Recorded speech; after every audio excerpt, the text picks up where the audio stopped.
जंगल में कड़ाके की ठंड पड़ चुकी थी। बर्फबारी शुरू हो चुकी थी। अरे रानी बोली, आप लोग इतनी बर्फ में खुले में कैसे रह सकते हो? इस बार तो हमें काम भी नहीं मिला और समय भी नहीं मिला जो हम अपने घर को पक्का करते। तो अब इतनी ठंड में बैठे हो, अच्छा छोड़ो सब, चलो मेरे साथ मेरे घर चलो। तो लेकिन तुम्हारे घर हम जाकर क्या करेंगे रानी? ये बात भोलू कौवा बोला। अरे भोलू भैया, घर चलो मेरे। चिड़िया सभी पंछियों को अपने घर ले आई। अरे रानी, तुम्हारा घर तो बहुत अच्छा और गर्म और मजबूत है। हाँ, मैंने कड़ी मेहनत से अपने घर को मजबूत किया है। कोई बात नहीं, जब तक जंगल में बर्फ पड़नी बंद नहीं हो जाती, सर्दी खत्म नहीं हो जाती, आप लोग मेरे घर में रह सकते हो। रानी ने सभी को खाना खिलाया, आराम करने के लिए कंबल दिए। सभी खुशी खुशी रानी के घर में आ गए। अभी वे बातें कर रहे थे, इतनी देर में कुछ शिकारी पंछी रानी के खिड़की से अंदर आ गए। अरे अरे, आप लोग कौन हो और मेरे घर में ऐसे कैसे आ सकते हो? रानी ने बोला, ये हमारा घर है, निकलो यहाँ से। लेकिन ये घर तो मैंने बनाया है, आपका कैसे हो सकता है? अब जो भी है, हम इस घर में आ गए तो हमारा है। अगर तुम यहाँ से नहीं निकले तो तुम्हें मारकर खा जाएंगे। सभी पंछी बहुत डर गए और उस घर से निकलकर दूर चले गए। लेकिन मैं अपना घर क्यों छोड़ूं? मैंने तो बहुत मेहनत से अपना घर बनाया है। बरसों से मैं इस घर में रह रही थी। रानी, जो कुछ भी है, अगर जिंदा ही नहीं रहेंगे तो घर को क्या करोगी? चलो हम आगे जाकर कहीं अच्छी सी जगह देखकर सुंदर सा घर बना लेंगे। अभी तो हमें रात में रुकने के लिए कोई घर देखना पड़ेगा। रानी रोती हुई वहां से उनके साथ दूर उड़ चली। सभी पंछी रानी को लेकर दूर चले गए। हम इतनी बर्फ में कब तक उड़ते रहेंगे? मैं तो बहुत थक रही हूँ, मुझे ठंड भी बहुत लग रही है। रानी, ठंड तो हमें भी बहुत लग रही है। तभी गोल्डन चिड़िया बोली। एक जगह आकर रानी बैठ गई। अब मुझसे और नहीं उड़ा जाता।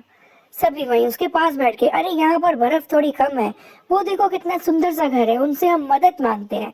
अच्छा ठीक है, जाकर कोई उनसे मदद मांगो। इतनी देर में वहां से उसी घर में से एक परी निकली। परी बोली, ओ नन्हे नन्हे पंछियों, इतनी बर्फ में तुम कहाँ घूम रहे हो और तुम अपने घर में क्यों नहीं हो? तो रानी ने सारी बात बताई। मेरे घर में शिकारी पंछी आ गए थे। रानी तो लेकिन बोल ही नहीं पा रही। तभी गोल्डन चिड़िया ने बोला, रानी के घर में बहुत सारे शिकारी पंछी आ गए और उन्होंने हम सबको घर से बाहर खदेड़ कर निकाल दिया। और वह बोले, अगर तुम इस घर से नहीं निकले तो हम तुम्हें खा जाएंगे। और हम डर के मारे उस घर को छोड़कर वहां से आ गए। अभी परी बोली, अच्छा तुम लोग घबराओ नहीं, लेकिन हमें बहुत ठंड लग रही है। हाँ हाँ, मैं तुम्हारी कुछ मदद करना चाहती हूँ। तभी परी बोली, लेकिन आप इतनी ठंड में बर्फ में कैसे रह सकती हो? मैं बर्फ की परी हूँ, मुझे बर्फ में रहने की आदत है। मैं यहीं पहाड़ों पर रहती हूँ।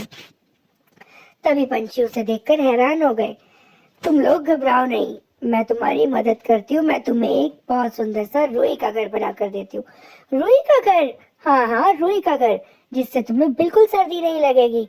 तो भोलू कौवा बोला, अरे वाह, तब तो हम आराम से मजे से रहेंगे। देखते ही देखते परी ने अपनी छड़ी घुमाई और वहां पर बहुत सुंदर सा रुई का घर बनकर तैयार होगा। आपने तो इतना सुंदर घर बना दिया। चिड़िया देखकर हैरान रह गई। अच्छा सुनो पंछियों, अब तुम इस घर में जाकर रहने लगो। सभी पंछियों ने परी को धन्यवाद दिया और परी देखते ही देखते वहां से गायब हो गई। अरे चलो ना रानी, क्या सोच रही हो? रोती ही रहोगी क्या यहाँ खड़ी होकर? रानी को लेकर सभी पंछी उस नए घर में चलने लगे। आओ ना रानी, अंदर आओ। सभी पंछी उस घर के अंदर आए। अरे वाह, रानी बोली, ये तो बहुत प्यारा घर है। देखा ना रानी, भगवान ने नहीं, परी ने। रानी बोली, हाँ हाँ वही, परी ने हमें और सुंदर घर देना था, इसीलिए हमारा वो घर हमसे छीन लिया। ये तो रुई का घर है, इसमें तो बिल्कुल भी ठंड नहीं लग रही। उस घर में आग भी जल रही थी। सभी पंछी वहाँ खुशी खुशी रहने लगे। उस घर में सब कुछ था। देखो ना, कितना सुंदर बेड भी है यहाँ पर। अंदर से वह लोग बाहर का नजारा देखने लगे। देखो बाहर कितनी ठंड है, लेकिन इस घर में तो बिल्कुल भी सर्दी का पता नहीं चल रहा। जब उन्होंने बाहर देखा तो बहुत सारी बर्फबारी हो रही थी। अब हम सर्दियों सर्दियों में यहीं पर आराम से रहेंगे। नहीं, हम हमेशा यहीं पर रहेंगे। रानी, हमें परी ने कितना सुंदर घर दिया है। अब तो रानी भी खुश हो गई और सभी पंछी वहां पर मिलजुल कर रहने लगे।